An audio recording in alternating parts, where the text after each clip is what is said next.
তো আজকে আমি আপনাদেরকে দেখাবো যে আমরা এই বড়িগুলো পেরে কিভাবে লাভবান হলাম। তো সবার প্রথমে আমরা বড়িগুলা পাড়ার জন্য বড়ি গাছের মালিকের কাছে চলে যাই। যাওয়ার পরে ওনাকে বলি যে আমরা এই বড়ি গাছ থেকে 3টা অথবা 4টা থেকে আর একটা বেশি বড়ি পারবো না। তো উনি আমাদের এই কথা শুনে উনি আমাদেরকে অনুমতি দেয় যে বড়ি পাড়ার জন্য। তো সবার প্রথমে আমার মামাকে আমি উঠিয়ে দিই যে তুমি এই পাশটা বড়ি পারো আর আমি ওই পাশটা পারি।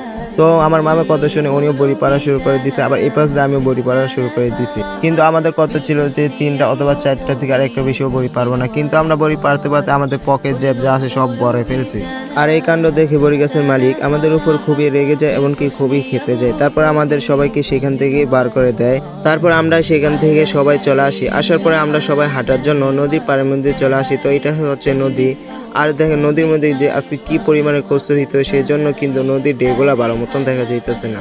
আর নদীর কাছে আসলে কিন্তু আমার কাছে কিন্তু খুবই ভালো লাগে। তো আপনাদের কাছে কেমন লাগে অবশ্যই কমেন্ট বক্সের মধ্যে বলে যাবেন।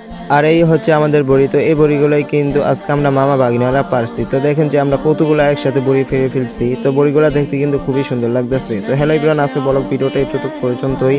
তো আপনারা সবাই আমার চ্যানেলটা সাবস্ক্রাইব করে পাশে থাকবেন।